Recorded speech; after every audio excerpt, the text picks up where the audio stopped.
আয়েশা, বিয়ের আগে তোরে কিন্তু আমি 3বার স্বপ্নে দেখছিলাম। বড্ড খুশি হয়ে গেলেন আয়েশা। এরপরে বললেন, 3বার স্বপ্ন দেখার পরে তোমার ব্যাপারে মনের মধ্যে কেমন কেমন যেন ভালো লাগে।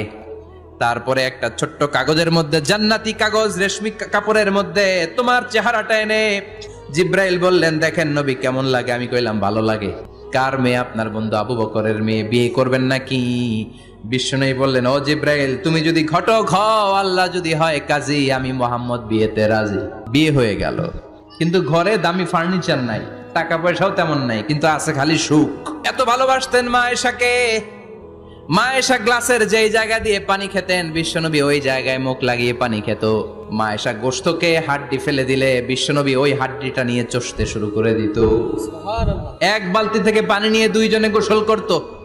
আবার বিশ্বনবীর সাথে সাথে মাঝে মাঝে বায়না ধরতো, মাঝে মাঝে রাগও করতো। বিশ্বনবী বলেন, আয়েশা, কখন তুমি রাগ করো, কখন তুমি আমারে